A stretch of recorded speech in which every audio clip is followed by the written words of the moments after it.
The air in Red Bluff burned dry as a forge, carrying dust that clung to lashes and lips alike. The sun hung cruel over the town square, turning every nail and brass buckle to fire. A crowd gathered in front of the Lantern Rouge, their voices roughened by whiskey and want. On a raised platform, Ada Delaney stood barefoot in a white dress that wasn't made for standing trials. Her wrists bore the faint bruises of rope. Her chin held the proud stillness of someone refusing to bow. The auctioneer's gavel gleamed in Victor Lyle's hand, its handle polished smooth by greed. Beside him waited Briggs Collier, broad, sunburned, the kind of man who thought the world owed him obedience. And near the doorway, a tall black rancher watched in silence, the brim of his hat shadowing his eyes. His name was Amos Gray, though few here had reason to remember it. Somewhere in that dry heat, behind his steady stare, a memory stirred, of a woman he had failed to save, and a promise he had never spoken aloud. Lyle's voice cracked through the dust like a whip. "Gentlemen," he barked, "one 19-year-old, pure as morning dew. Her late father's debts make her property of the Lantern Rouge." The crowd jeered approval, the sound thick and animal. Coins clinked, boots scraped. Ada blinked through the sun's glare, searching for a face not twisted by hunger or cruelty. She found none. Every eye was a price tag, every laugh a nail. Briggs raised a hand first. 50. 60, someone spat from the shadows. 70.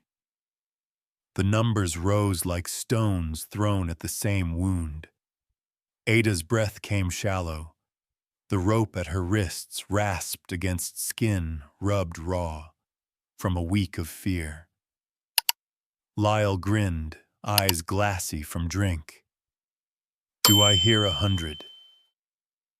That was when Amos moved, just a step from the doorway into the light, dust swirling around his boots. He looked at Ada once, only once, and the noise of the saloon fell quiet, as if someone had drawn a blade through it. He spoke low, voice carrying farther than it should have. 200. For a heartbeat, even the wind seemed to pause. Lyle blinked, then laughed, sharp, greedy. $200 from our charitable cowboy. Do I hear 210?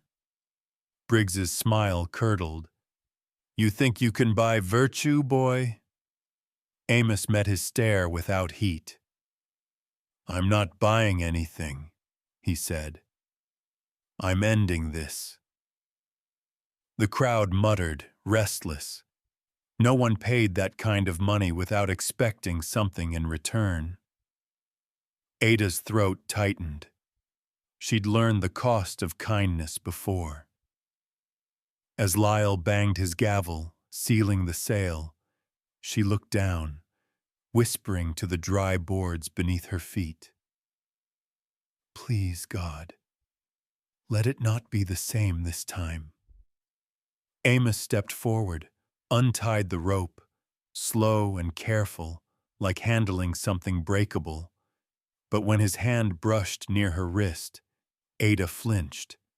Her voice came cracked and quiet. Don't. Please, don't touch me. Just believe me. He froze. His hand hovered, then fell away. All right, he said softly. I believe you. Behind them, Briggs shifted. The boards groaned under his weight. Nobody walks away with what's mine. His tone was a promise of trouble. Lyle, sensing blood, wiped his mouth and called out, "Gentlemen, the sale's done. Let's not spoil business with bad manners." But his eyes followed Amos with feverish greed. Ada stepped down from the platform, legs trembling, clutching the mended strap of her dress. Around them, laughter returned, brittle and mocking. Amos didn't answer it. He only lifted his hat slightly toward her and said, "Let's go, miss." They moved through the parted crowd. Two shapes against the light, the sound of boots and derision following, like flies. Briggs's hand rested on his revolver, knuckles white. Sheriff Pike leaned on a post, pretending not to see a thing. At the edge of the square, the wind shifted, carrying the smell of rain. That would never come. As Amos untied his horse, Ada glanced once over her shoulder. Lyle's gavel still gleamed on the platform. Briggs whispered something to Pike, who nodded slow. Whatever mercy the crowd had left was about to die with the daylight. Amos swung into the saddle and reached a hand toward her stirrup, not to lift, just to steady. "You can ride or walk," he said. "Rate slow. But you're leaving this place today." Ada hesitated.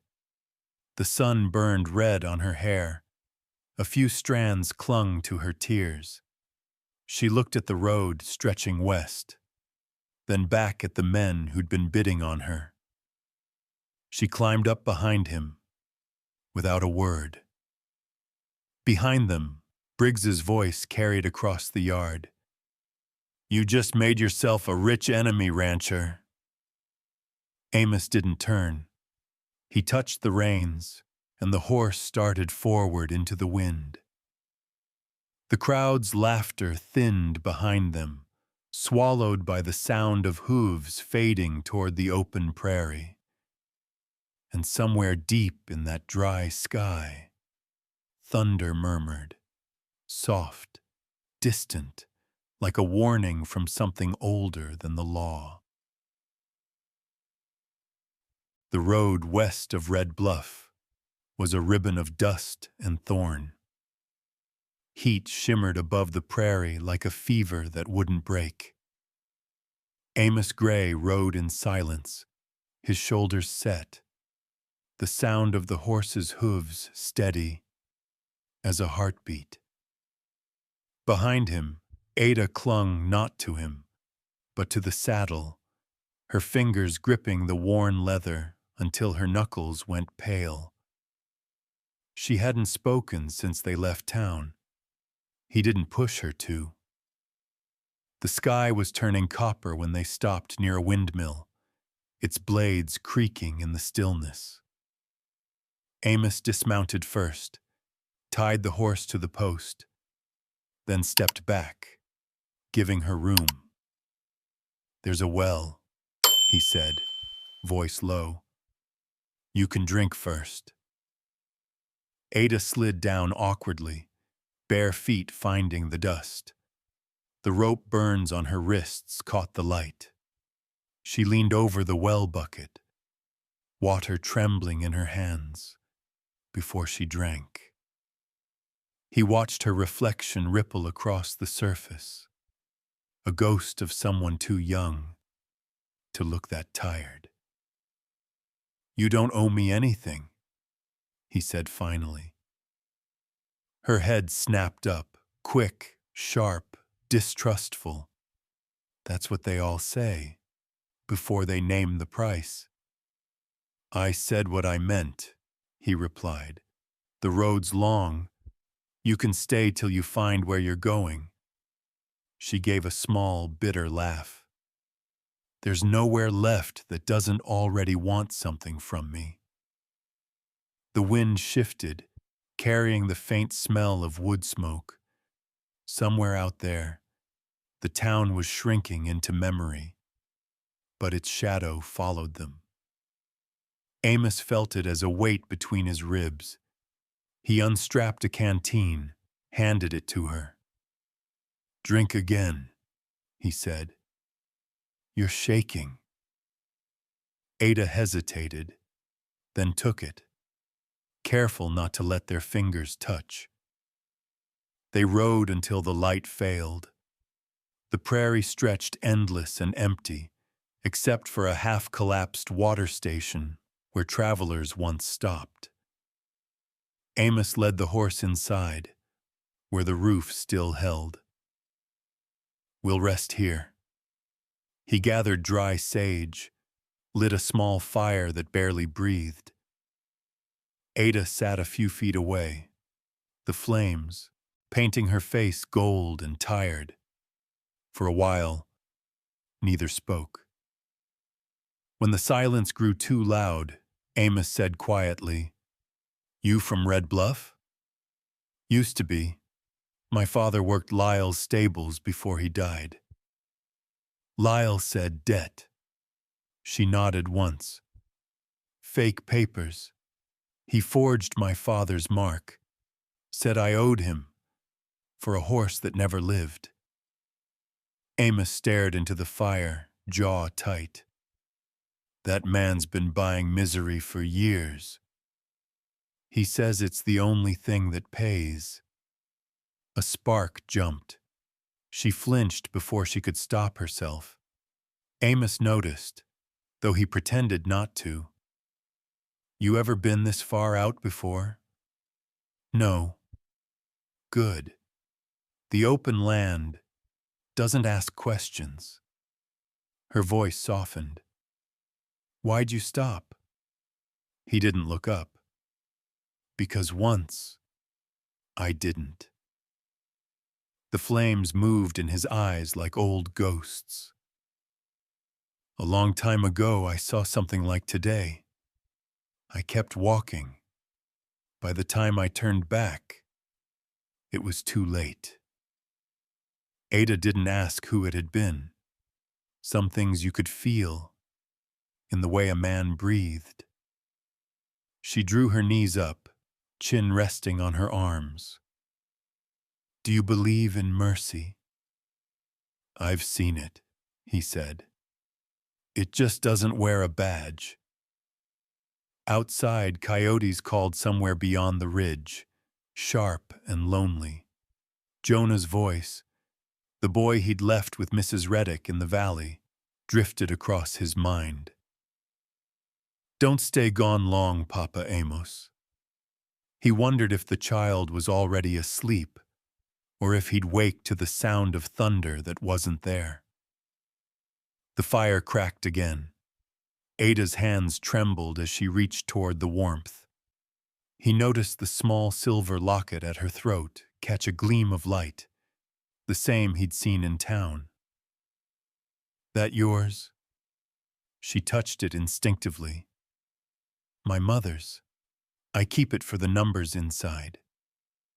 "Numbers. Dates. Names. I think they mean something, but I don't know what yet." He nodded slowly.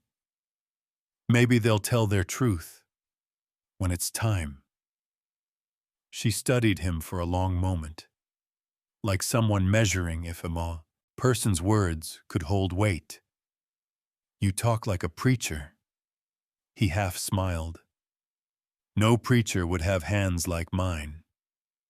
He looked down at his calloused palms, the same hands that had buried fences, horses, and once a woman whose name still lived under his breath. Ada lay down near the far wall, eyes tracing the rafters above her. "If I don't wake up, you don't have to bury me," she murmured. "I've had enough of men doing favors." Amos answered softly, "You'll wake. There's more road left." The wind picked up, moaning through the cracks in the boards. Somewhere in it, a horse snorted, not his. He froze, hand instinctively near the saddlebag where an old revolver rested, unloaded. He didn't believe in shooting first, but the world seldom asked for beliefs. The sound faded, maybe just wind against tin. Still, he stayed awake long after Ada's breathing steadied, the fire shrinking to a dull heart of coals. Before dawn, he stepped outside, watching the horizon bruise to gray. The road ahead stretched silent and merciless. Behind them, Red Bluff was a smear of smoke under the sky.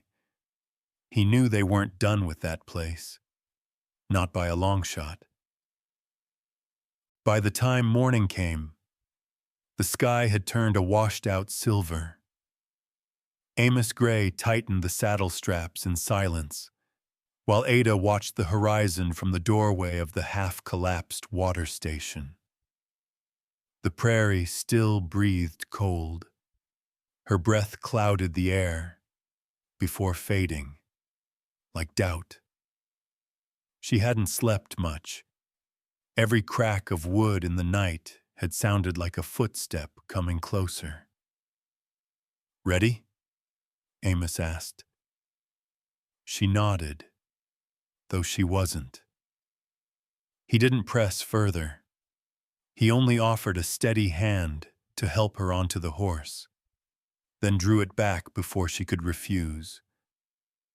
They rode slow through the flat land. The sun lifted behind them, throwing their shadows long and thin across the road, like 3 riders instead of 2. The third belonging to what they'd left behind. Somewhere far off, the church bell from Red Bluff tolled once, a sound too faint to reach the living, but loud enough for the conscience. By noon, they saw the outline of a small settlement where the road split, a feed store, a blacksmith shed, and a white steeple rising above the dust. Reverend Knox stood on the church steps, his black coat whipping in the wind. He'd been waiting, though neither of them had sent word. Amos dismounted first. "Morning, Reverend." Knox's eyes softened. "You look like a man carrying thunder in your pockets." His gaze shifted to Ada. "And the young lady?" "Trouble," Amos said quietly. "The kind that ain't her fault." Ada lowered her eyes, unused to hearing anyone defend her, without demand. Knox stepped closer. "You'll both need rest. The Lord's house still has a roof. I can't say the same for Red Bluff's mercy." Amos looked past him, to where the steeple cut through the gray light. "We'll take shade for an hour, then we move on." Inside, the church smelled of old wood and candle wax. Dust floated in the slanted light from the window. Ada sat near the front pew, fingers tracing the grooves where countless prayers had worn the grain smooth. Amos stood near the doorway, hat in his hands, watching the road. "You trust him?" she asked softly. "I trust what he tries to be," Amos said. "That's more than most." Knox brought them water and bread. "Word's already traveling," he said. "Briggs Collier's men are asking around for a black rancher and a girl with a white dress." Amos's jaw tightened. "He'll find me if he wants to." Knox nodded gravely. "He will. But you're not alone, Amos. There's more decent folks in this territory than the devil gives credit for." He pressed a folded paper into Amos's hand. "Meet me here Sunday night. We'll bring the truth to light." Outside, the sky was darkening again, thin clouds stretching across the sun like gauze. Amos helped Ada mount, still careful not to touch her skin. As they rode past the last fence post of town, she looked back. Reverend Knox was still standing on the steps, hat in hand, watching them go. The road turned rougher, winding through broken hills where grass grew in lonely patches. Ada finally spoke, her voice barely above the wind. "Why'd you come to Red Bluff yesterday?" Amos thought for a while before answering. "I was heading home from the trading post. Then I heard the shouting. That's all. That's enough." She studied his back, the set of his shoulders. "You could have kept riding. Maybe I've done enough of that in my life." The silence between them wasn't empty anymore. It carried the hum of something fragile, being rebuilt. She adjusted her seat, her body no longer trembling with every step of the horse. By late afternoon, they reached a narrow ridge. Below, the land stretched golden and endless, dotted with sagebrush and promise. Amos pointed toward a distant line of trees. "We'll reach Hollow Vale by dusk. Safe ground, for now." Ada watched the horizon, her eyes stinging from dust or memory. "What if they follow?" "They will," he said simply. "But the land's wide, and the truth's wider. Sometimes that's enough to keep breathing." As the wind picked up, a sound drifted from behind, a faint echo of hooves. Ada turned sharply, searching the empty trail. Nothing moved but dust, swirling in the light. Still, she couldn't shake the feeling that someone was watching. Amos slowed the horse, listening. The wind whistled through the rocks, carrying a smell of iron and rain that hadn't fallen yet. He met her gaze briefly, steady, certain. "We keep going." And together, they rode on into the fading gold, leaving behind the tolling of Red Bluff's bell, its single note hanging like a warning that hadn't yet finished ringing. By dusk, the prairie fell into blue shadow.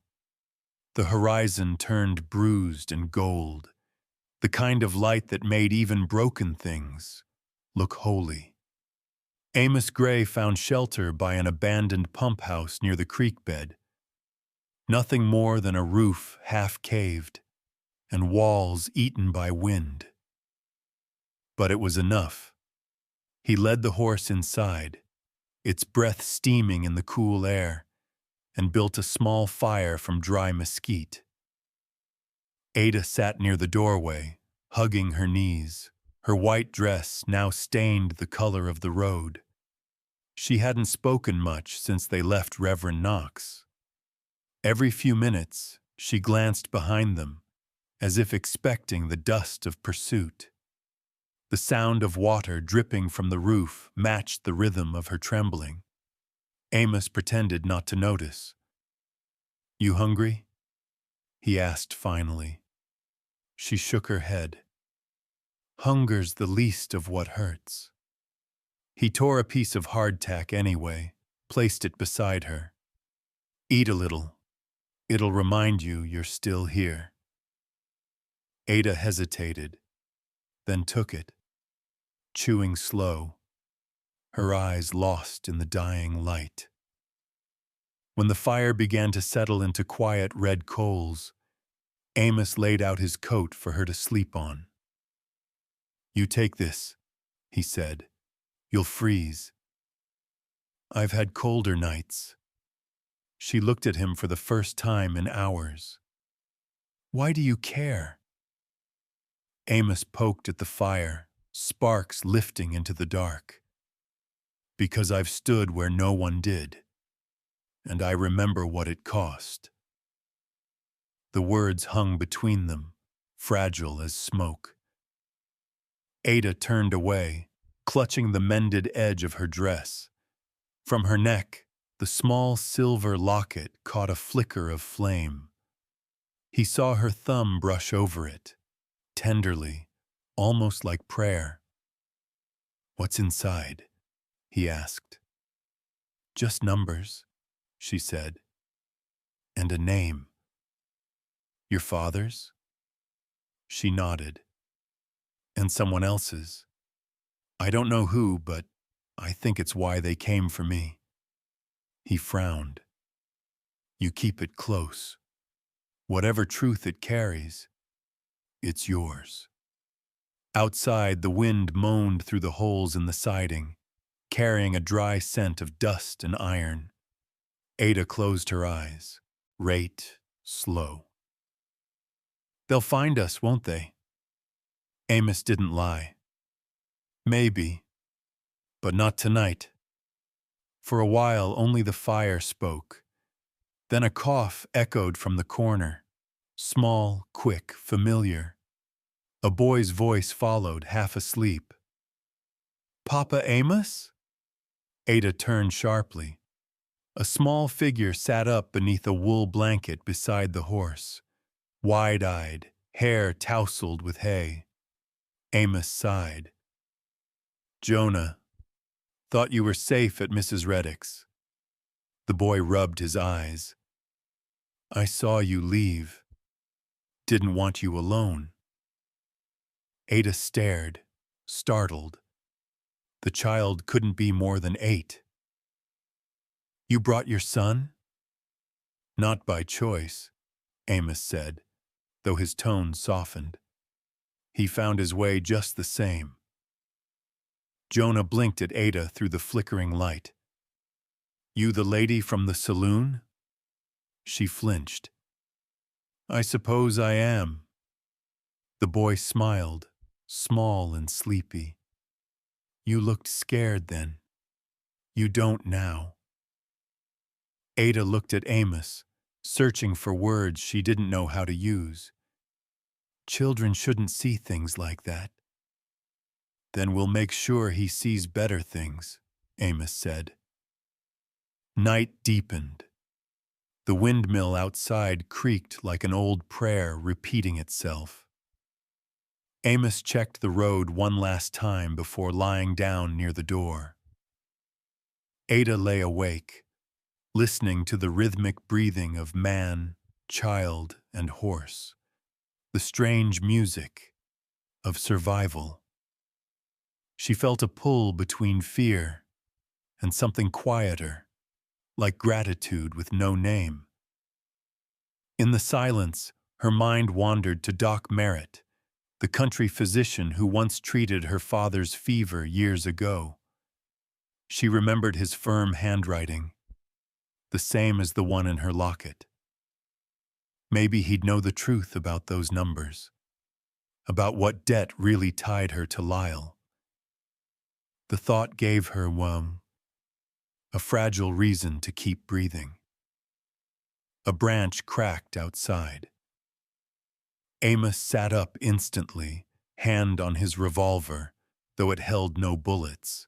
He motioned for silence. Ada held her breath. The sound came again, softer this time, then gone. Probably a coyote, but the night air had changed, sharper, aware. Jonah murmured in his sleep. They can't find us here, right? Amos answered quietly. Not if we move before dawn. The fire died to embers. Ada traced the edge of her locket, whispering numbers to herself like a spell. Outside, The wind carried faint echoes of hooves in the distance, slow, deliberate, circling the valley. She felt it before she heard it, the way a hunted thing always does. She turned toward Amos's shadow by the doorway. "They're coming, aren't they?" He didn't answer, only stared into the dark, listening.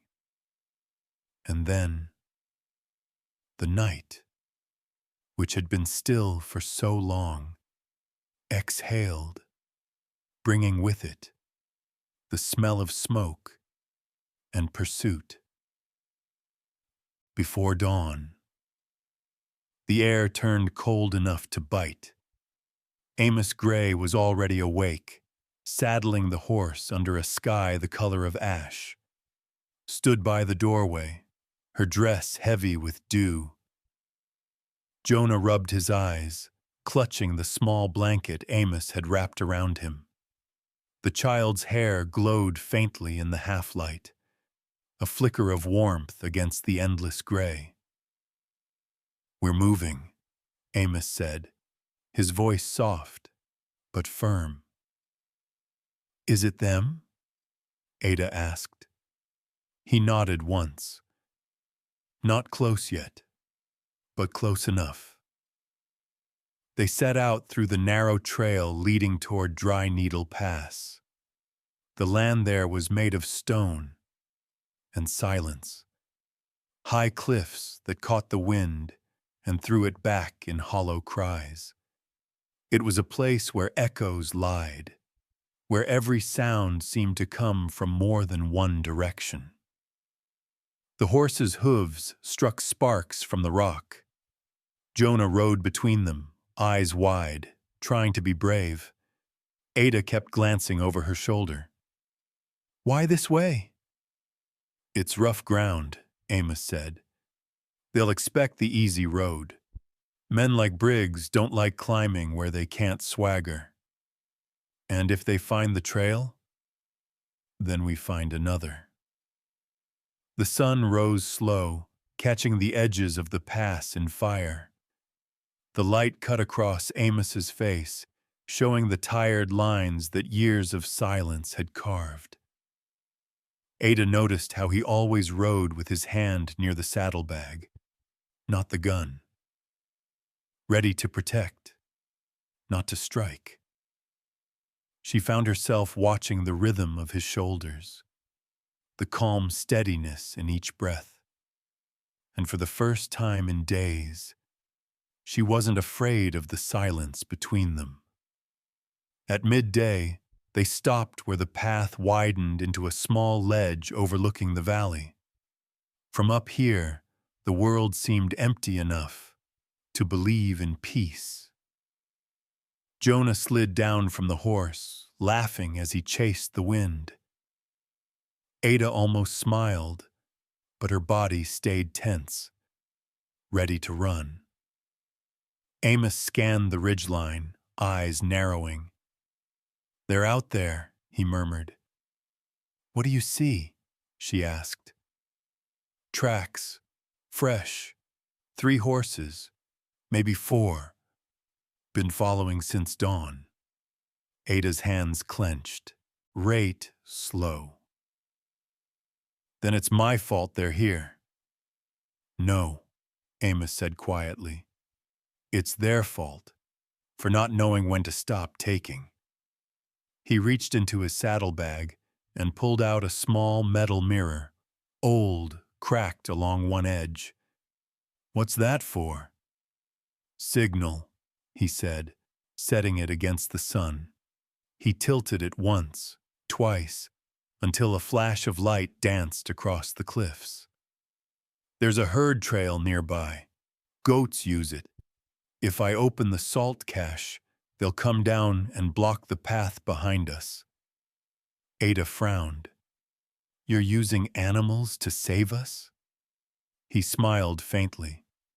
"Sometimes the wild knows better than the law."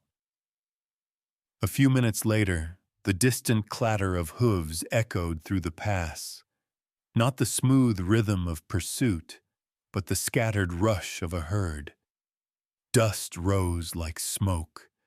A dozen mountain goats poured down the slope, bleeding and kicking stones into the path. The chaos was instant.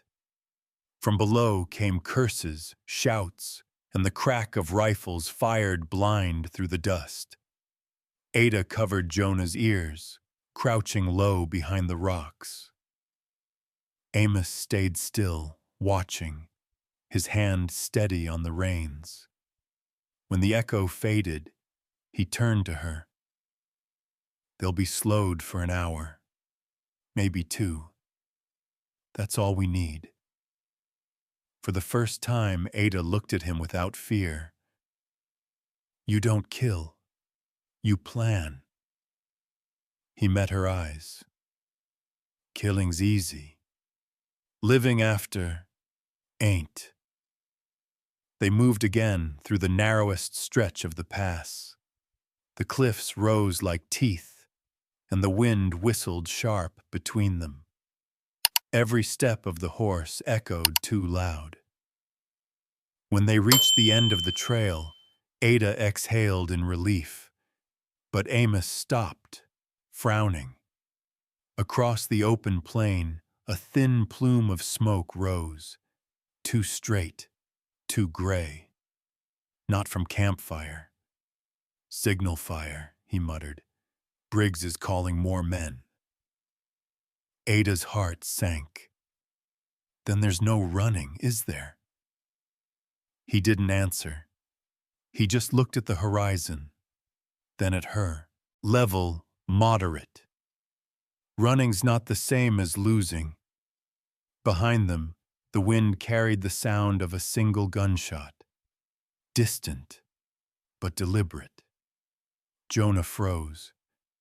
Ada turned toward Amos. What does it mean?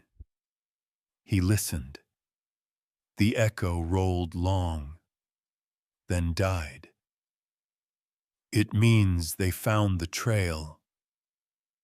The light was fading when they reached a cluster of dead pines where they could rest the horse. Amos gathered the last of his feed, poured it gently into Jonah's hands to let the boy feed the animal himself. The sight of it, those small hands offering something living, did something to Ada's chest. She turned away quickly, blinking against the wind. They won't stop, she whispered. No, Amos said, but neither will we. He bent to check the saddle, and Ada saw the small mirror catch the dying sun again. The light flashed across her face, bright, fleeting, like a promise she didn't yet believe in. Somewhere far below, faint and cold, came the answering call of a coyote. Pack light, Amos said. We ride again before moonrise. She looked at the jagged trail ahead, and for the first time since the saloon, her fear felt smaller than her will to keep going. The night air at the edge of Dry Needle Pass was thin and bitter, sharp enough to scrape the lungs. Wrapped Amos's spare coat tighter around her shoulders, though she hadn't asked for it. The stars burned low, bright as frost. Somewhere in the distance, coyotes sang a broken tune, and the earth felt restless beneath their feet. They made camp beneath a bluff of sandstone, where the wind whistled through cracks like a song too old to remember its words. Jonah slept close to the horse, curled under the blanket that still smelled faintly of pine smoke. Amos sat nearby, sharpening a dull knife. Not for need, but for rhythm. The scrape of metal on stone was steady, measured, almost like prayer. Ada watched him for a while before speaking. You don't talk much. Words don't fix much, he said, without looking up. Maybe not, she said, but sometimes they keep you from breaking apart. He paused at that, the blade catching moonlight, his reflection faint and ghost-like in its surface. You say that from knowing? I say that from surviving. The silence after her words carried weight, heavy, but not cruel. The fire had burned down to embers, throwing slow-moving shadows on the rock wall. Amos finally spoke. I used to think silence meant peace. Turns out, it just means you ran out of people who'd listen.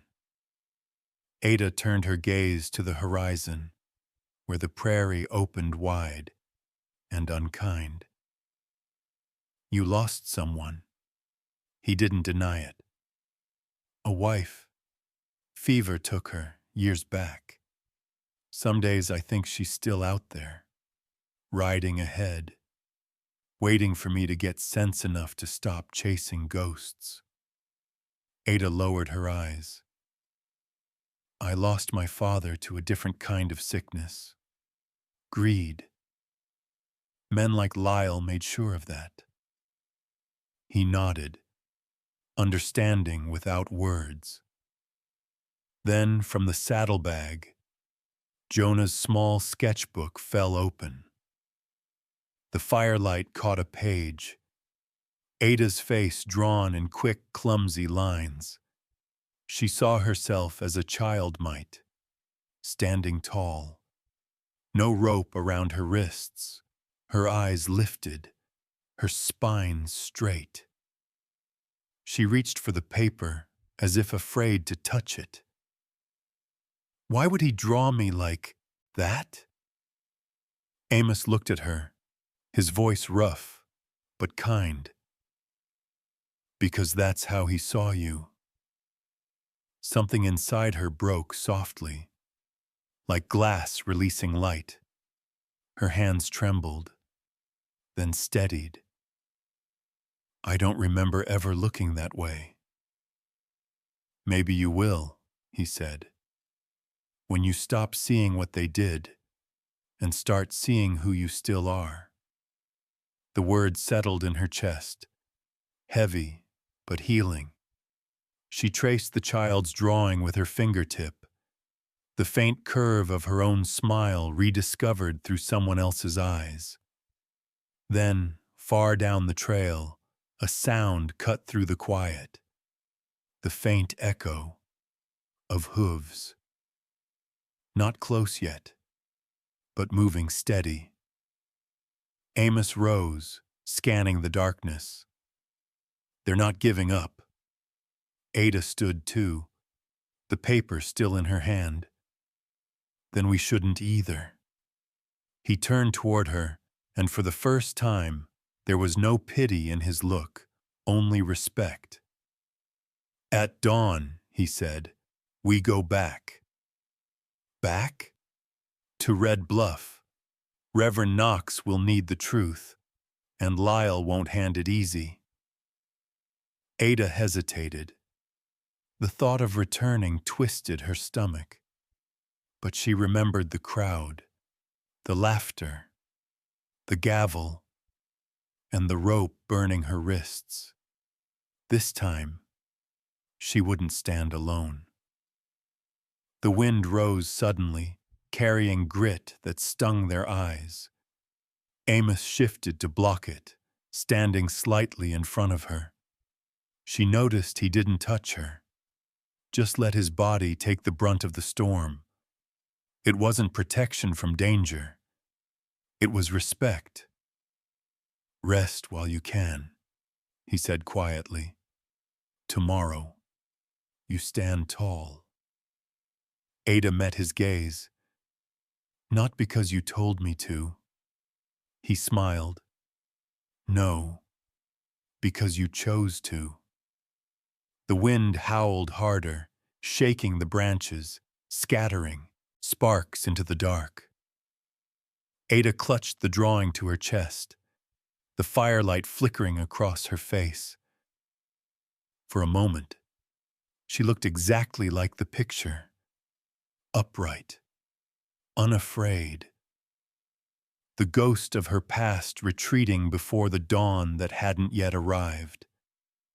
Behind them, thunder rolled, too steady, too patterned, to be from the sky. It was the sound of riders crossing the plain. Briggs Collier was coming, and the wind itself seemed to carry his anger. The sky over Red Bluff looked washed clean, as if even heaven held its breath. When Amos Gray, Joe, and Little rode back into town, no one spoke.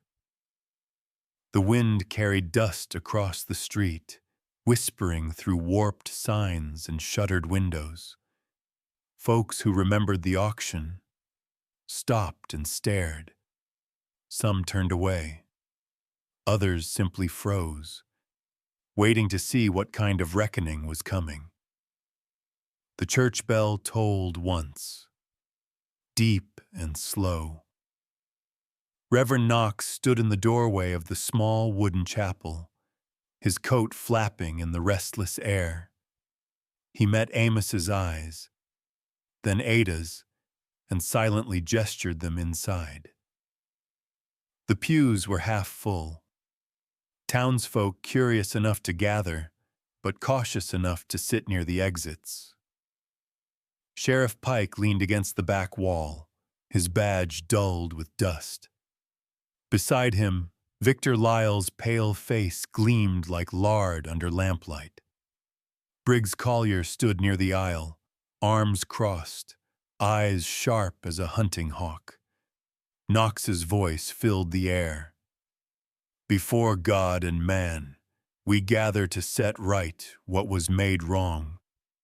Let every tongue speak truth, and let every lie burn out in its own shame. He motioned toward Ada. You have something to show them, child? Ada hesitated. Her throat tightened. She could feel the heat of every gaze pressing against her skin. But then, she looked down at Jonah's drawing, the one where she stood tall, and her spine remembered the shape of courage. Slowly, she stepped forward, the mended hem of her dress brushing the wooden floor. From the chain around her neck, she took the small silver locket and laid it on the pulpit. This, she said, is what they said tied me to debt. Lyle smirked. Trinkets and tears don't pay bills, miss. Reverend Knox didn't look away from Ada. Open it. Her hands shook, but the clasp gave way easily this time. Inside was a folded scrap of paper. Faded ink, trembling lines. These numbers, Ada said, are from my father's ledger. They don't prove debt. They prove theft. A low murmur spread through the church. Knox nodded toward the man sitting, quietly, in the front pew. Doc Merritt. The old physician rose, his spectacles catching the lamplight. Those are my patient notes, he said. I recognize the hand. I treated her father the month before he died. He signed nothing. That contract Lyle waived in court was backdated. This here, he tapped the paper gently, is the real record. Pike shifted uncomfortably, eyes darting between the Reverend and Lyle. This don't change much. A mistake, maybe. No mistake, said Ruth, the deputy, stepping forward. From her satchel, she drew a folded paper.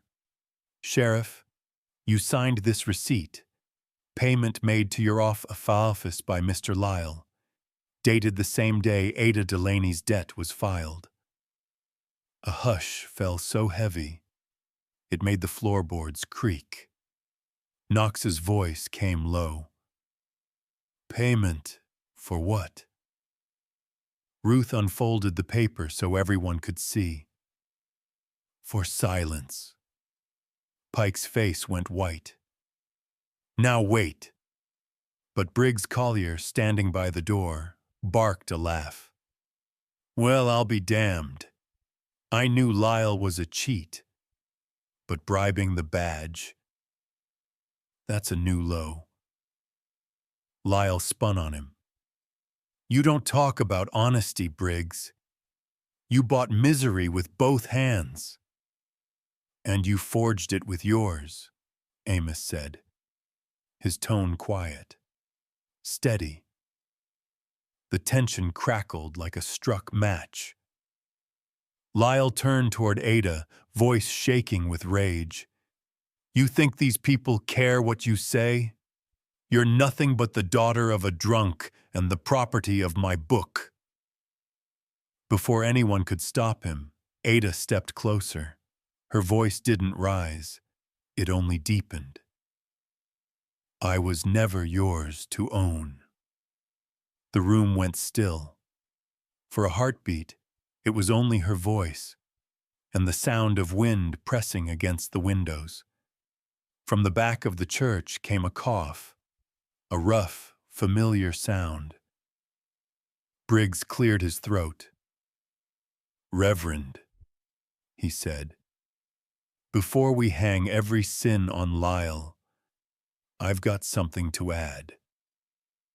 His face looked carved in stone, but his eyes carried a kind of weariness that wasn't anger anymore. Years back, I had a ranch hand. Name was Levi.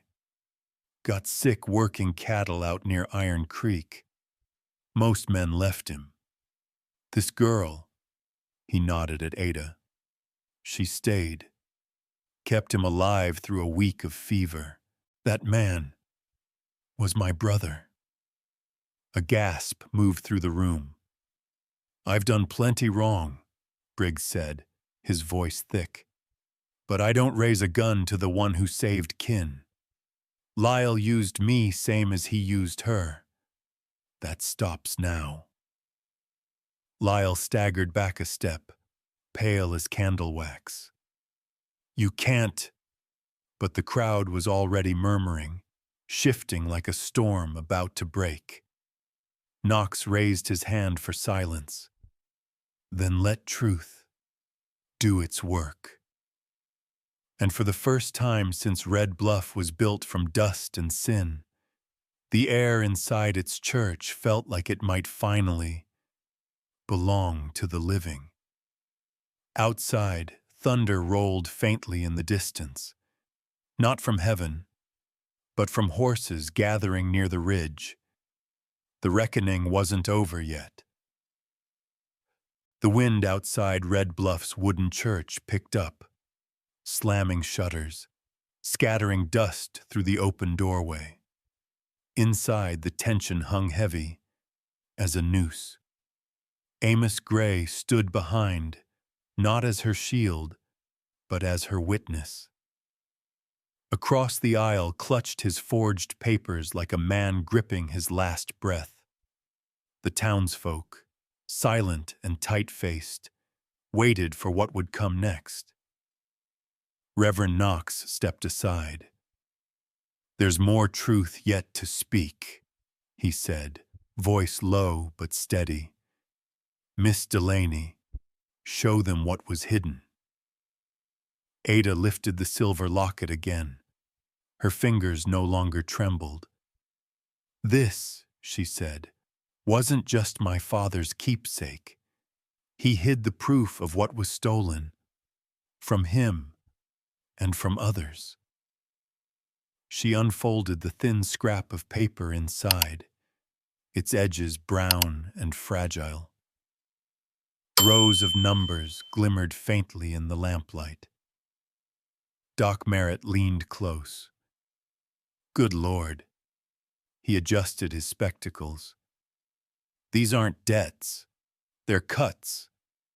20 false entries, all traced to Briggs Collier's cattle sales, deposited under Lyle's name. The crowd erupted in whispers. Briggs stiffened. You saying that snake's been skimming off my herds? Ada nodded. Every deal, every sale. You weren't his partner, Mr. Collier. You were his purse. Lyle's face turned red. She's lying. You think this girl can read ledgers? Doc Merritt snapped. Her father taught her before she was 12. She balanced his accounts when he was too weak to stand. The murmur turned to anger. Briggs's men shifted uneasily. Some looked away, guilt flickering like smoke across their faces. Briggs took one slow step forward. His boots rang against the floorboards. You saying you forged my name, Lyle? Lyle stammered. I was keeping your records safe. Safe, Briggs said, his voice hardening. While you lined your own pockets? Reverend Knox raised a hand. Level, moderate. Violence won't cleanse this town. Justice will. But justice in that room had already started moving. Ada turned to Briggs. You can end this without blood. You've lost money, yes, but not your soul unless you trade it now. Something flickered behind his eyes. Conflict. Memory. He took off his hat, the gesture oddly reverent. Levi always said, some debts ain't meant to be paid in coin. He told me once about a girl who sat by his sickbed when no one else would. Guess I owe that girl more than I knew. The crowd went still. Ada met his gaze. Then do what's right. Briggs nodded once. He turned toward the sheriff. Pike, arrest Lyle for fraud and forgery. Pike froze. You don't give me orders, Collier. No, said a voice from the back, her badge gleaming under the lantern light. But the people do. She strode down the aisle, gun holstered, eyes sharp. You're suspended, Sheriff.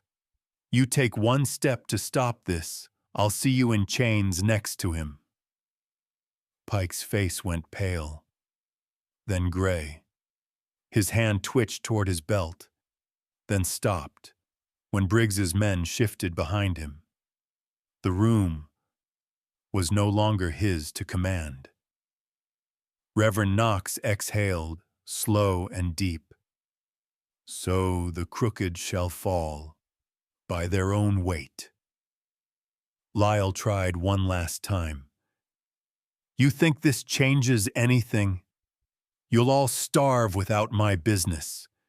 Red Bluff dies without my trade. Amos stepped forward then, his voice calm, but carrying. Maybe that's what needs to die. The part that forgets what people are worth. The church filled with murmurs of agreement, low, but growing. Lyle's shoulders sagged. For a moment he looked less like a villain, and more like a man who'd bet everything on greed, and finally lost. Ruth bound his hands with the same rope once used on Ada. Seems fair, she said quietly. Ada closed, the locket, tucking it back against her chest. Her voice softened. My father's peace wasn't in the money. It was in the truth. Knox gave her a nod of deep respect. Then let truth ring, for all of us. Outside, thunder cracked again. Not the sound of storm, but of something shifting. The wind through the open door carried the first scent of rain in weeks. Amos turned to Ada. This isn't the end, you know. Men like Lyle don't rot easy. I know, she said, meeting his eyes. But rot's not our work. Growing's ours. Behind them, Briggs stepped closer. For what it's worth, Miss Delaney, he said, voice rough, you ever need safe passage through Collier Land, you have it. Not as a favor, as payment for what I owe. Ada inclined her head. Then I accept it, with no debt between us. And when they stepped outside, the bell tolled again, 3 times, clean and clear. Each note fell like a promise that this town, broken and dusted as it was, might still learn to breathe honest air. Overhead, clouds gathered, like dark curtains drawing shut on the first act of justice.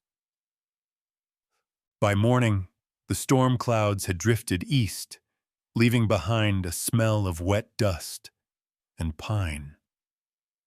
The streets of Red Bluff glistened under a thin layer of mud, like the town itself had been baptized in truth. People gathered near the church square, drawn by the kind of silence that always comes before something changes, for good. Ruth stood at the front steps, her badge newly pinned, the morning light glinting off its brass. By order of this community, she said clearly, Sheriff Pike is hereby relieved of his duties pending investigation. Until the county sends a marshal, I'll keep the peace. Her voice carried strong, though her fingers trembled slightly when she folded the paper back into her pocket. No one cheered. It wasn't that kind of victory, just the quiet settling of a long-held breath. Pike looked down, jaw tight, then handed her his badge. Never thought it'd be you, he muttered. Ruth met his gaze evenly. That's the trouble with men like you. You never think it'll be anyone but you. Behind them, Lyle sat on the courthouse bench, wrists bound, face pale as parchment. He no longer shouted. He just stared at the horizon, where the sun climbed higher than it had in weeks. Justice had a way of burning slow. Amos Gray watched from the edge of the crowd. Jonah leaned against his side, eyes wide, trying to understand the weight of what had happened. Ada stood a few feet away, still in her faded dress, hair loose from the wind. She didn't speak. She didn't need to. Every face that turned toward her knew the story now, what had been done and what had been undone. Reverend Knox stepped forward, holding a worn Bible, more symbol than sermon. There's no shame in rebuilding, he said, only in pretending. The rot wasn't there. A murmur of agreement rolled through the crowd. Briggs Collier, hat in hand, nodded. Town needs a new start, he said. One that don't smell of whiskey and fear. Ruth looked toward Amos. You staying a while, Gray? Long enough to see the dust settle. Good, she said. Could use steady hands around here. Then she turned to Ada. You, Miss Delaney, no one will blame you if you ride out. But you've got more right to this town than half the men who built it. Ada's eyes softened. I don't want revenge, she said quietly. I just want the next girl who walks through Red Bluff to keep her name. Knox smiled faintly. Then we'll build a place where she can. Jonah tugged Amos's sleeve. Papa, does that mean we can go home now? Amos hesitated. Soon, he said. But home ain't just land. It's what we leave standing when we move on.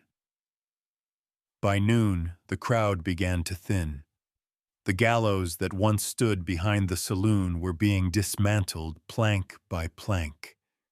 The same men who had jeered during the auction now worked in silence. Their sleeves rolled, their faces turned from one another. Redemption didn't need speeches, just work. Ada wandered to the edge of the square, her boots sinking slightly in the wet ground. Amos joined her. How's the locket feel now? Lighter, she said. Like it's finally telling the truth, instead of carrying it. He smiled. That's how it goes with burdens. They stay heavy until you name what's inside. Across the square, Briggs handed Ruth a folded slip of paper. My debt to the church, he said. $200. Every penny Lyle took from the herd. Ruth blinked. That's half your season's profit. Then maybe it'll buy half our souls back, he said gruffly. Ada watched him go, then looked at Amos. People can change? He nodded slowly. Some don't. But enough do to make trying worth it. Thumtsin. Church bell rang once more, this time not for confession, but for decision. We'll hold elections next month, Knox called out. Red Bluff belongs to its people again. The sound carried over rooftops, over fields still damp with morning. For the first time in years, it didn't echo back hollow. As the crowd dispersed, Amos placed a hand on Jonah's shoulder. Let's get the horse ready. We've got fences to mend before dark. Ada smiled faintly. Always fences with you, Mr. Gray. Someone's got to keep the land honest, he said. She looked out across the plain, where the wind bent the grass in soft, endless waves. Maybe we all do.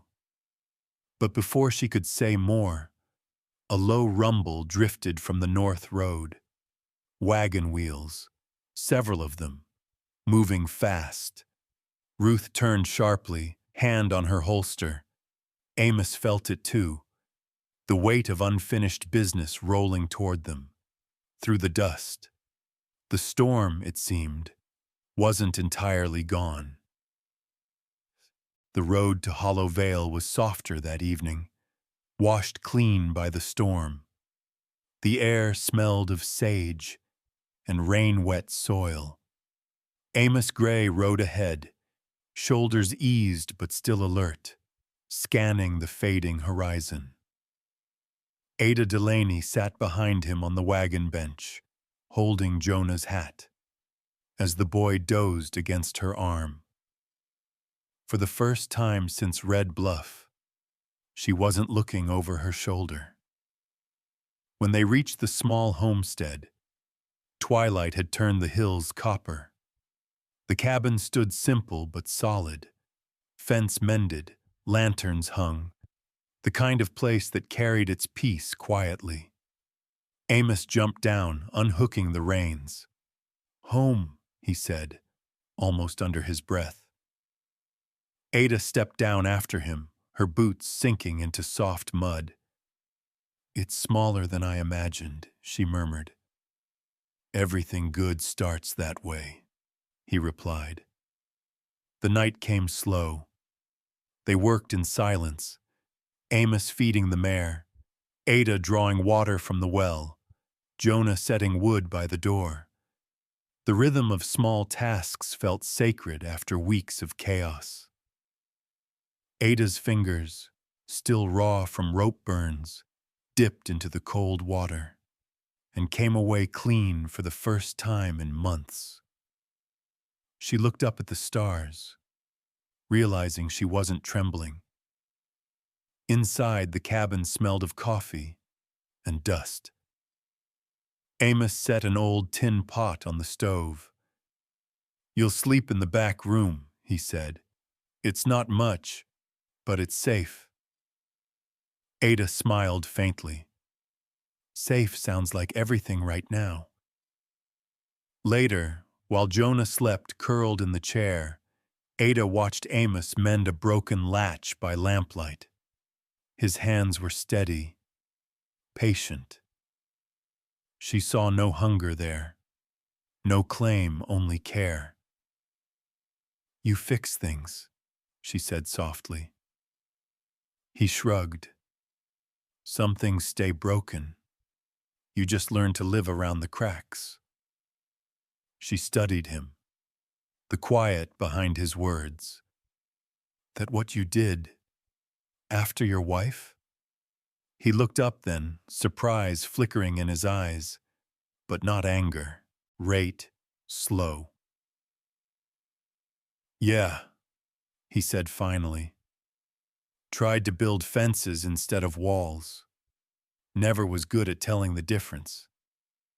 They both laughed, small, tired, but real. Outside, the wind carried the scent of fresh earth, and a coyote's cry rose and fell, like a song half forgotten. Days passed. Ada began helping with chores, collecting eggs, patching Jonah's torn shirts, scribbling numbers in a small ledger Amos had long abandoned. She found peace in repetition. The scrape of the broom, the creak of the gate. One afternoon, she showed Amos her notes. "You've been selling feed at a loss," she said, pointing to his records. He frowned. "Never been one for books." "Then let me help balance them," she said. "I owe you." He cut her off gently. "You don't owe me a thing." Her eyes softened. "Then let it be a partnership." A pause, then his slow nod. "All right. Partners." That evening, Ada brought him a small leather-bound notebook she'd copied herself. Pages of tidy numbers, planting schedules, and weather notes. "It's all here," she said. "Call it payment for the $200 you spent." He looked down at it, then at her.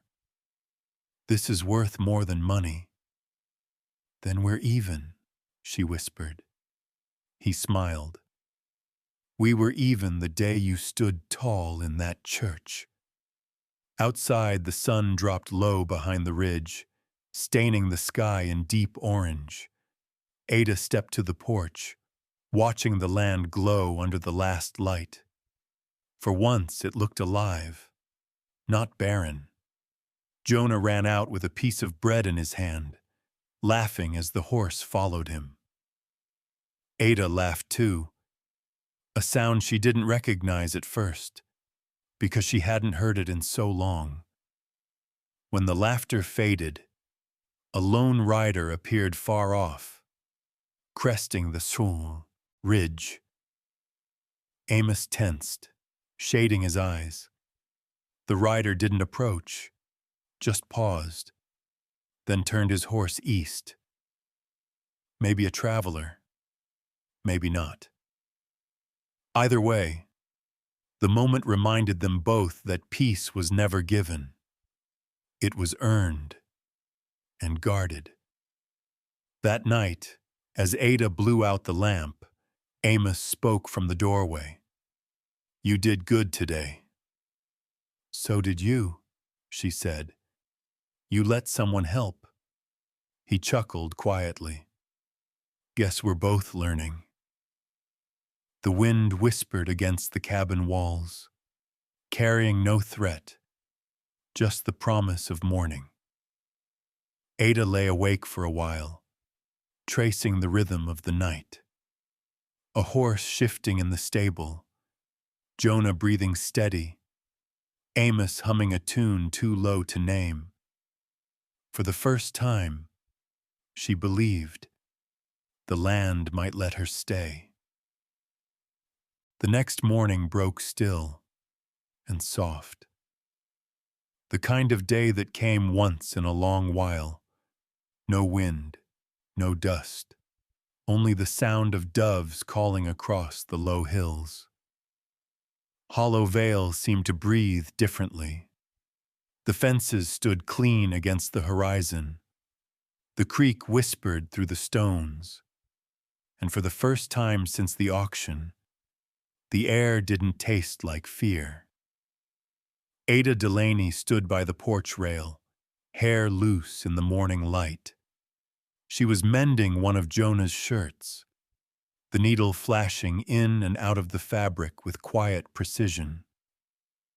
Every stitch felt like a prayer, a small, deliberate act to hold the world together. Inside, Amos Gray was writing at the table, the faint scratch of his pencil the only sound beside the stove's ticking heat. "County riders come today," he said, without looking up. Ada paused mid-stitch. "To settle Lyle's case?" He nodded. "And to set things straight. Briggs's men brought the ledgers to town last night. It's time to close that chapter." Ada tied off the thread. "You'll testify?" "If they ask," he said. "But I think your word's the one that matters." She looked down at the shirt in her lap. "My word's just a woman's in this territory."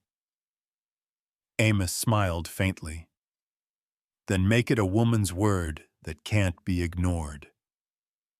By midday, the riders came, 2 county deputies and a clerk with a tin star too new to shine honest. They brought papers, seals, and questions that smelled of government ink. Briggs Collier arrived on horseback soon after, his hat low, his face graver than usual. Behind him rode Reverend Knox, whose presence lent more truth than any signature could. They gathered in the yard under the cottonwood tree. The clerk read out the decree. Victor Lyle, charged with fraud, forgery, and corruption of legal office, will be remanded for transport east. Sheriff Pike, removed from position pending trial. Funds seized from the Lyle estate will be distributed to those defrauded, including the late Samuel Delaney's kin. Ada stood very still as the words settled in the dust around her. She felt the strange weight of justice, heavy not like chains, but like something you could finally put down. The clerk stepped forward, handing her a folded document. "You are the listed heir, Miss Delaney." She didn't take it right away. Amos watched her, waiting. Finally, she reached out, holding the paper between her fingers. "What's written there?" she asked quietly. "Title to the Delaney claim east of Red Bluff. 20 acres of soil and 1 small cabin. You're free to sell or keep as you see fit." She looked toward the distant hills where the land turned pale with morning sun. "It's strange," she murmured. "All that pain for a piece of dirt." Knox answered gently. "Sometimes what matters isn't the land. It's the right to stand on it, without permission." Briggs cleared his throat, stepping forward. an awkwardness that didn't fit a man his size. "Miss Delaney," he said, "I brought something else." He untied a leather pouch and set it on the table. Inside were silver dollars neatly stacked. 200 to the cent. The money he cheated from me, and what I owe for that auction day. Ada looked at the pouch, then at him. "You already repaid that debt when you told the truth." He shook his head. "Truth don't fill a belly. Take it. It belongs where it should have gone in the first place." She hesitated, then closed the pouch and handed it to Reverend Knox. "Put it toward the church fund," she said, "for the girls who might come after me." Briggs's rough face softened, and he nodded once. "You're a better soul than this country deserves." The meeting stretched into afternoon. Signatures, stamps, the low hum of men trying to give shape to order. When it ended, the county riders packed their papers and turned back toward Red Bluff. Briggs rode with them halfway, then split off toward his ranch. Reverend Knox stayed behind long enough to bless the land, then left with a promise. When the bell rings at sundown, Red Bluff will start counting its days by honesty again. When they were gone, Amos sat on the porch steps, wiping the dust from his hat brim. "So that's it," he said. "Justice done." Ada stood in the doorway, sunlight on her face. "Justice doesn't feel how I thought it would." "How's that?" "Lighter and lonelier." He studied her for a moment. "Maybe that's what freedom really feels like. No one else to blame. No one left to hate." Jonah came running from the stable, holding a small bundle wrapped in cloth. "Found this in the hay," he said proudly. Inside was the broken locket chain, glinting in the sun. Ada smiled and knelt beside him. "Keep it," she said. "It brought us this far." The boy nodded solemnly and slipped it around his wrist like a charm. As the day wore on, they worked the field together. Amos repaired a gate that had leaned all winter. Ada stacked feed in the barn. Jonah chased the hens until their clucks turned to laughter. Simple things. But each motion carried a kind of healing that didn't need words. Toward evening, Ruth rode up the trail, her new badge catching the sunset's gold. "County's gone," she called out. "Lyle's on his way to stand trial, and Briggs left this for you." She handed Amos a small envelope, heavy with folded bills. "Donation for the schoolhouse you're building." Amos blinked. "Schoolhouse? Time 400 mims." Ruth grinned. "You didn't know? Reverend Knox says every child west of the creek deserves letters as good as Doc Merritt's. You've got the land for it." Ada laughed quietly. "Seems they just volunteered you." He shook his head, smiling. "Reckon I can lend my hands for a roof or two." Ruth looked between them. "Red Bluff owes you both more than it can pay, but I think it's learning how to try." She tipped her hat and rode off, leaving a trail of dust curling behind her. As night came, Amos lit the lantern. Ada sat beside him on the porch, the silence between them softer now. The hills were blue in the fading light, the air full of rain and cedar. "You'll keep the Delaney land?" he asked. "I don't know," she said. "Maybe one day, but for now, I like where the wind sounds kinder." He nodded. "You earned the right to choose. She looked at him, eyes steady. So did you. They watched the horizon together as the first stars appeared. In the distance, the church bell rang once. Slow, deliberate. Not for warning or sorrow, but for peace. Amos spoke without turning. You ever think you'll leave all this behind? Ada shook her head. No. Some ghosts deserve to stay buried. But not this one. This one reminds me I lived. He smiled faintly. Then I'd call that a fair trade. Jonah came to the door, sleepy-eyed, holding the locket chain. Papa Amos, he said. Reverend Knox says tomorrow they'll ring the bell 3 times, for new beginnings. Amos tousled his hair. Then we'll be there to hear it. Time 800 pounds. Ada rose, smoothing her skirt. The lantern light traced her face, no longer the frightened girl from the auction, but a woman steady as the land she stood on. She glanced toward the valley, where Red Bluff's faint lights blinked against the dark. You think they'll remember us? Amos leaned on the post, eyes soft. They'll remember what we stood for. The wind picked up gently, carrying the sound of laughter from the barn, where Jonah chased fireflies. Ada breathed in the cool night air. For once, the scent wasn't of fear or ash, but of rain coming slow across the hills.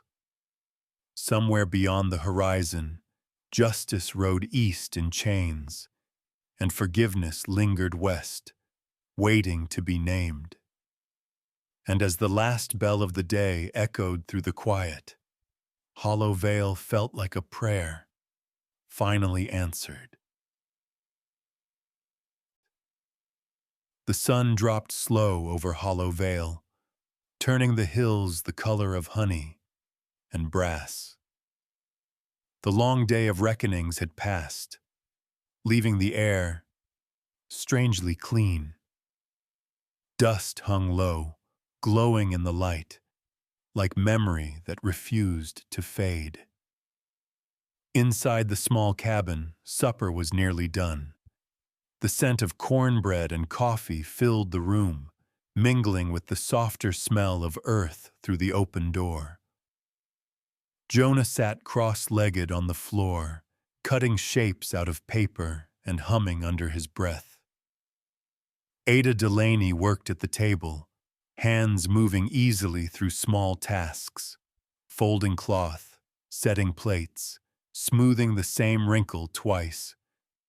Amos Gray stood by the window, quiet as always, watching the horizon where Red Bluff shimmered faintly in the distance. You think they've rung the bell yet? Jonah asked. Amos turned from the window. They will when the sun hits the steeple. What's it for? The boy asked. Ada smiled faintly. For new beginnings. Jonah looked up, puzzled. We already started one. She laughed softly. Then maybe it's for the ones we don't see yet. Outside, the land breathed a kind of calm that only comes after storm and judgment.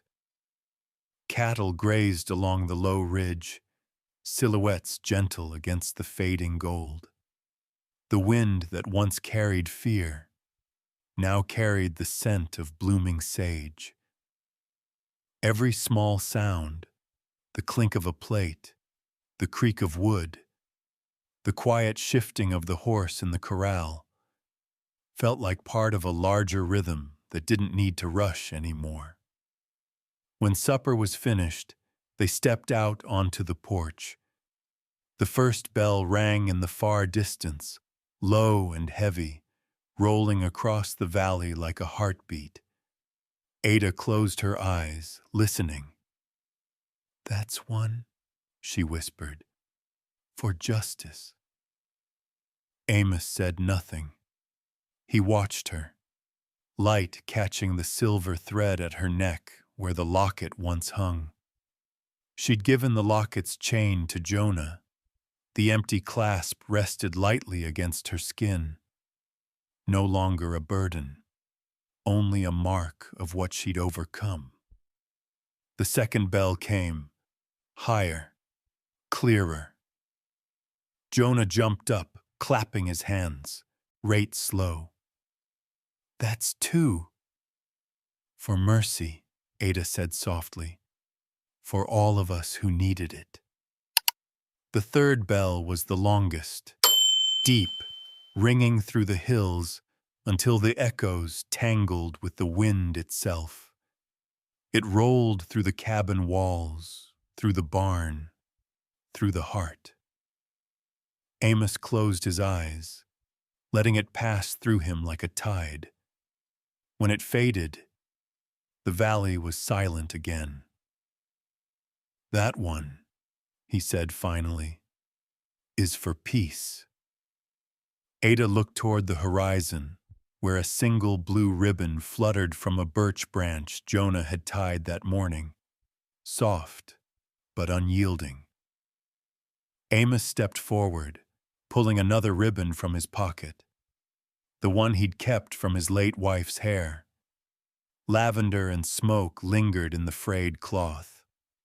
He tied it gently beside the blue, 2 colors swaying together in the cooling wind. Why 2 ribbons, Papa? Jonah asked. Amos smiled.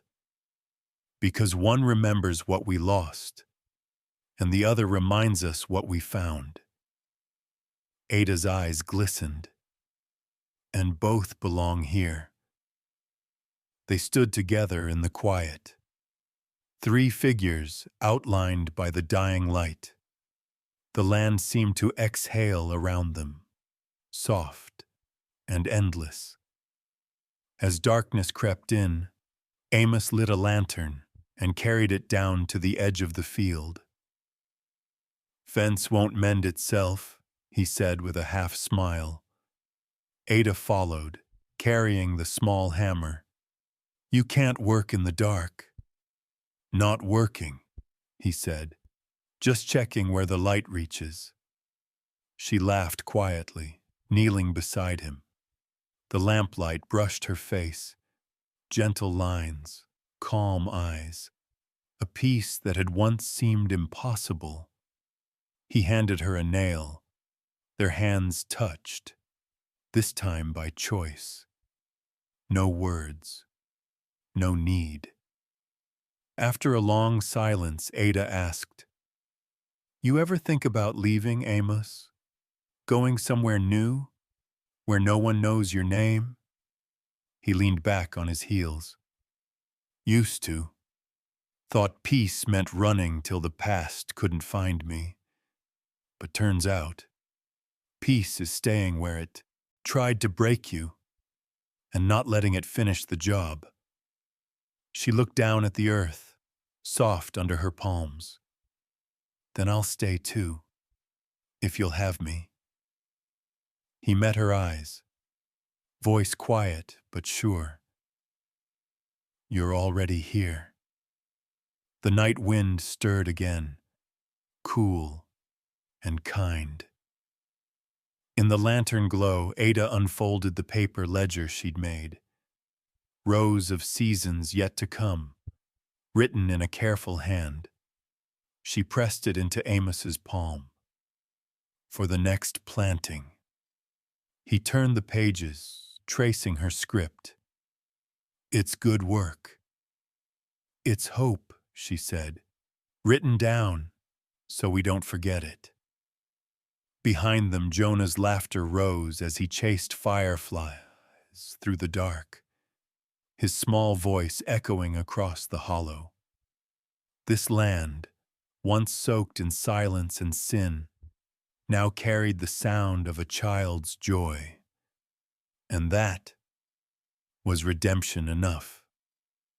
Later, when the lantern burned low, Amos and Ada sat side by side on the porch. The stars came out, bright, scattered, endless. The ribbons on the birch shimmered in the starlight, two colors moving as one. "I used to think healing meant forgetting," Ada said. "Now I think it means remembering differently." Amos nodded. "You can't mend what you won't touch, and you can't love what you still fear." When the last of the lantern flame flickered out, Amos reached for her hand. She didn't flinch. He turned his palm upward, and she laid her fingers there, steady, open, warm. No vows, no promises, just understanding. From the valley below, the echo of the third bell drifted once more, a whisper of peace that refused to die. "Tomorrow," Ada said, "we'll build the new fence line." Amos smiled. "And plant clover along it, something that lasts." The moon climbed higher, silvering the roofs and hills. Jonah slept inside, curled near the hearth. The land stretched wide around them, forgiving, at last. And as the night deepened, Hollow Vale held them all. The widower, the orphan, the woman once bound, and now free, in the quiet cradle of its valley. The bells of Red Bluff had stopped, but their sound lived on in the wind, turning the story of fear into one of grace. When the dust settles and the wind quiets, stories like this remind us what truly endures: kindness, courage, and love that outlasts time. If this tale touched your heart, we'd love to hear your thoughts. Share your memories, reflections, and favorite moments in the comments. Please give this video a thumbs up, send it to someone who believes in second chances, and subscribe for more heartfelt Western tales. Ring the bell so you never miss another story where redemption rides with the setting sun.